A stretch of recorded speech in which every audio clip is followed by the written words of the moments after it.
Well, this is most unsatisfactory. This won't do at all. Well, I assure you my credentials are impeccable. Academically, perhaps. I'm talking about sex. Oh, I also assure you my morals are perfectly respectable, too. I'm referring to the fact that you are a man. There's just one thing, though. Yes? That window you nailed down, the one Mr. Warburton climbed out of. What about it? I think we ought to put a few more nails in, just to be on the safe side. Who was this lady who detained you in the corridor? Oh, blimey. I am forgetting her name. She was big lady, very large bosoms. Grandioso. Very good. Yes, well, while you're trying to remember her name, perhaps you'd better sit down. Right. Yeah. Now, I hope you've all done your homework. Yes, Professor. Excuse me, please. I am remembering the name. Missy Courtney. No, Miss Courtney. Yes, absolutely. The lady with the large bosom. She's wanting to see you. Yes, well, she'll just have to wait. Excuse me, please. She is already waiting. She may be the principal, but I have a class to teach. Now, as I was saying about... Miss Miss Courtney. I was just on my way to see you, actually. That's not the impression I got. Are you Mr. Brown? Yes. Oh, I've got a message for you. From her ladyship. Oh, lady who? Miss Courtney. She's been in here and she wants to see you. Yeah, I know what she does want. Yes, Mr. Brown? You want to see me? In my office, immediately. Enter. It has taken you 2 minutes, 38 seconds exactly to come to my office immediately. I'm glad I didn't ask you to take your time. Well, I'm sorry, I was detained. Well, I thought I'd better tell you that an inspector has arrived. Oh, my conscience is clear. I beg your pardon? Well, apart from the odd parking ticket, I've never had any trouble with the police. An education inspector. Ah, I see. I'm sorry. How stupid of me. Yes. Well, you'll probably want to call in on your class. Oh, well, don't worry. I'll deal with him. You don't deal with inspectors from the local authority, Mr. Brown. You cosset them and flatter them and agree with everything they say. Yeah, well, I'll do that as well. I expect he'll want to see your register. My register? You do have a register. Oh, that register? Yes, of course. Oh, well, you better call it as soon as you get back to your class. Right. By the way, while you're here, the local authority want me to fill in a few details about you on this form. Now, I've got your name. Yes. Address. Yes. Sex. Occasionally. Marriage. Sorry. No. I was engaged once. Matter of fact, I proposed marriage, but it didn't really work out. There was quite a lot of opposition. A father? No, a husband. I didn't realize she was married at the time. What do you do during the day? Oh, well, nothing at the moment, I'm afraid. I'm waiting for a suitable position. And what was your last position? Well, I was teaching at a secondary modern school, but I left. I couldn't stand any more beatings. Well, I didn't think teachers beat children anymore. Oh, they don't. It was the other way round. I think you better take this form and fill it up yourself and bring it back to me later. Right. And do be careful what you say to the inspector. Oh, of course. Oh, by the way, the new student has arrived. You won't forget to add the name to the register, will you? Roger Kenyon. Roger Kenyon. Yes. Ah, Miss Courtney, I'm just completing the register and getting the details of our new student before that inspector chappie pokes his nose in. Hello. Mr. Brown. I shan't be a moment, Miss Courtney. What is your job? Inspector. Oh, what, local transport? Local Education Authority. Ooh. Yeah, I thought he was the new student. The new student is a female. Is she? Well, you didn't tell me that. Would you all look at your new... There is an Indian lady in my office who wishes to speak to Mr. Ranjit Singh. Excuse me, Missy. This lady, is she resembling an elephant? I wouldn't exactly put it like that, but she is rather large. Blimey, it is Surinder. Yeah, well, ask her to come along here, Miss Courtney, would That's you? very irregular. Yeah, well, it is rather important. Oh, very well, but don't make a habit of it. Look, I really think you ought to go home. No, I stay. What is going on? What is going on? What is going on? Yes, well, I'm talking to this lady. Why is she here? Well, she's talking to me.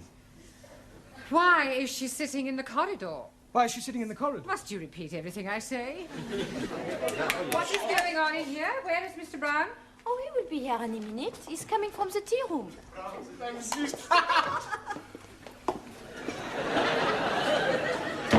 10 minutes is the normal time allowed for tea, Mr. Brown. Yes, of course. We were discussing parts of speech. Well, in future, I'd be obliged if you do it in the class. Certainly. Now then, how are your students coming along with their English? Oh, extremely well. Good. Then I shall stay and listen for a few minutes. Ah. But don't worry, I shan't interfere. I make it a practice to drop in on the classes from time to time to see what sort of progress is being made. It's beef stroganoff in the cookery class tonight. Are you trying to get rid of me? No, I just thought you might fancy a bit. I mean... Well, I don't, so will you please begin? At last. Miss Courtney, how nice to see you. I'm afraid I can't return the compliment. Come on, on you go. Good night. Sorry about all that. Come on now, quickly. Thanks, Hurry up, good night. Good night, quickly. I'll go and see if there's anybody else about. I really am very sorry. I should hope you are. Hope it hasn't inconvenienced you. Well, of course it's inconvenienced me. I was quite happily curled up in bed with Daphne du Maurier. I am really sorry about this. Oh, I've... Now what's the matter? Well, I've left my shopping in the Well, class. for heaven's sake, hurry up and get it. Thank you.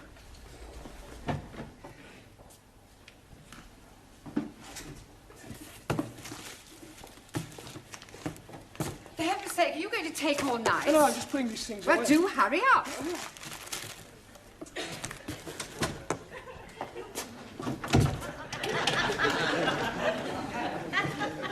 Sid? Sid! Sydney! For heaven's sake, we're locked in. Oh, well, we mustn't panic. We can last out till Monday morning. Have a carrot. Let's have a sing-song, shall we? Shall we start with Daisy? You know how it goes.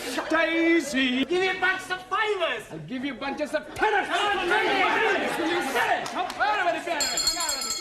Ah, Miss Courtney. What on earth is going on in here? Well, we were just having a few practical lessons. What in? Unarmed combat? Oh, it might come in useful. Oh, Good evening, Miss Courtney, or should I say Mother? please don't remind me of last night's unfortunate incident. Sorry. Oh, good evening, Mr. Brown. Good evening, Gladys. Hiya.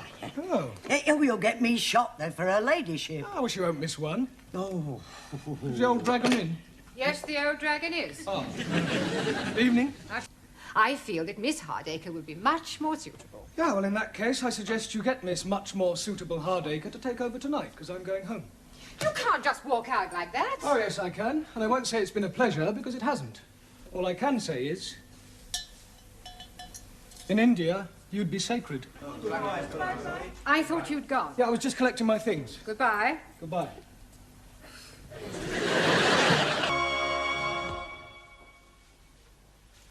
Mr. Brown, Hello, Miss Courtney. why are you creeping about? Well, I didn't want to disturb you. Very considerate. And perhaps you wouldn't mind creeping into the office for a moment. I want a word with you. You may sit. Now, Mr. Brown, the other evening, after everyone had gone, I went into the gentleman's toilet. Oh, I'm sure that was a perfectly natural mistake. I went because the caretaker had complained about the graffiti on the walls. And Mr. Brown, it is just not good enough. Oh, I don't know. I thought some of it was rather witty. It was disgusting. Someone had written Enoch Powell rules okay. Yes, well, with all due respect, I'd hardly call that disgusting. Mr. Brown, your students have been at it again. What? Not more graffiti? No, not this time. Read this. Young virile male student wishes to meet nice lady from cookery class for evenings of mutual pleasure. Apply Maximilian Papandreou. Kindly inform Mr. Papandreou that the notice board is for official notices and not for procuring young women. Right. I'm sure his intentions were quite innocent. Evenings of mutual pleasure. Yes, well, he probably only wanted her to whip up an omelette. Well, tell him to whip up his own omelettes. Right, I'll have a word with him. See that you do. Your coffee, Miss Courtney. Thank you, Gladys. Oh, by the way, Mr. Brown, how is the mock examination coming along? Oh, well, we haven't started it yet. We're going to get cracking just as soon as we've finished our tea break. Well, I do hope that the results will be good. Otherwise, I shall have to think about axing the course. Axing the course? You wouldn't do that, surely? I most certainly would. It would be a complete waste of time for them to carry on and sit for an examination they have no hope of passing. Thank you, Gladys. Well, that's it. I've had it.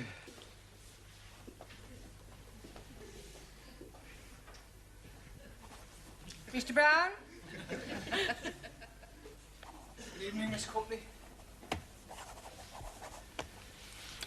Mr. Brown, I marked your students' examination papers last night. Yes, well... Unbelievable. I can't explain. Everybody answered every question correctly. You see, what happened? What did you say? Everybody answered every question correctly. Good Lord. Thank you. Where's, I've sent her to the tea room. Oh, good. Well, I think it might be a good idea if Ellie and I were left alone. I presume you'll speak to Miss Sully? You presume wrong. I think Mr. Nadim should do his own dirty work.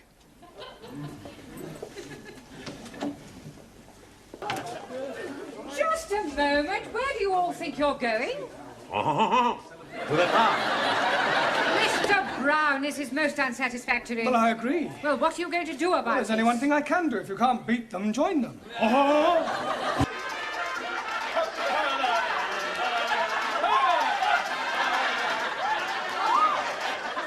Hello, Miss Courtney. This is disgraceful. No, please. This is Congo. Silence. I suggest you all leave immediately. Well, thank you all for visiting me. It made my noontime really pleasurable.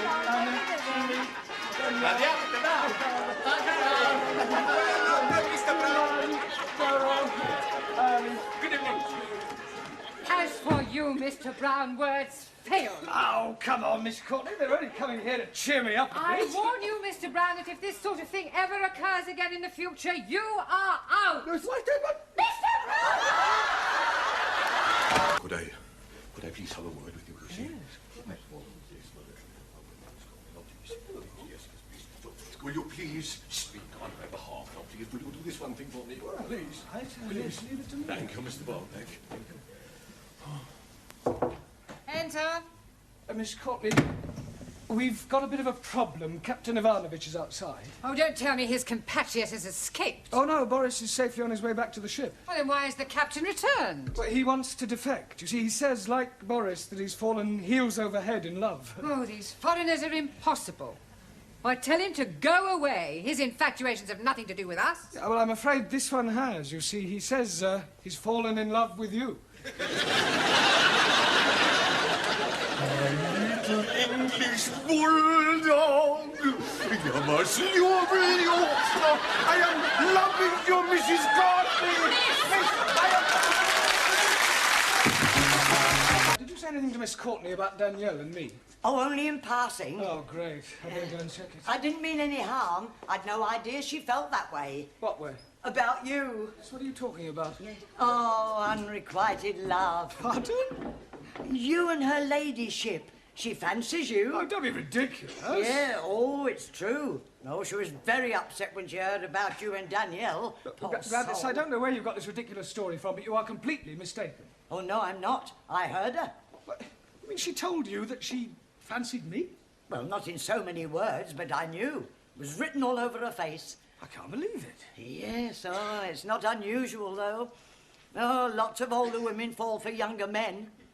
My sister ran off with a 30-year-old milkman. Really? How old was your sister? 65. But Miss Courtney's always given me the impression that she didn't like me. Oh, well, women are very funny. And she's at a funny age. Yeah, you can say that again. Well, the best of luck. Thank you. Come to think of it, you're not far off it yourself. Enter. Miss Courtney. Well, well, if it isn't the college Casanova. Yes, well, I've come to explain about that. Are you sure you can spare the time? It's a complete misunderstanding. You see, I'm not really engaged to Danielle. She only said that to stop one of the teachers from pestering her. Really? Oh, it's perfectly true. The chap who takes the woodwork class was trying to chat her up. Mr. Jarvis? Is that his name? Well, I've never met him. Anyway, she concocted the whole thing just to get out of an embarrassing situation. I see. I'm terribly sorry. Especially in view of, well... In view of what? Yeah, well, I hardly like to mention it. Well, you have mentioned it, so you may as well continue. Well, let me say right away that it's a perfectly natural thing to happen. What is? Well, for one person to be attracted to another despite a difference in their ages. To what two persons are you referring? Well, you and I. You and I? Yes. Oh, Mr. Brown, I'd no idea you felt like that about me. Well, as you said yourself, it's perfectly natural. Oh, you poor dear boy. Oh, no, Miss Courtney, you don't understand. Oh, but I do. Men have always found me rather fascinating. Yeah, I'm sure they have. Look, let me explain. Now, there's no need to apologise for the way you feel. Yes, but Of course, it's out of the question. Look, Miss Courtney, please. Now, don't start grovelling. Thank you. You know, come to think of it, and looking at you now, there's quite a resemblance. Sid and me. Yes, especially the profile. Like father, like son. Oh, dear. What about your mother? Yeah, what about her? According to Sid, she sounds a right old dragon. Mr. Brown? Mr. Brown! Yeah, darling, what do you want? Sorry, Miss Courtney, I was miles away. Well, did you tell him? Yeah, well, I don't think I really ought to, actually. But of course you must tell him, Mr. Brown. There's no other alternative. Oh, there is. What's that? Well, I could shoot myself. Actually, Miss Courtney, I'll tell you the truth. I am late, and the reason is this. I just popped across to the pub for some cigarettes, was mistaken for a waiter, bought 2 drinks for 2 people I'd never even met before, was called a peasant, and finished up by pouring a glass of lager over a gentleman's head. You're an even bigger liar than your students. I would have thought that you would have made an effort to be early this evening. After all, it is your last chance to teach them something before they take their exams tomorrow. Yes, Miss Courtney, you're quite right, as usual. Not that I think any of them have the remotest chance of passing.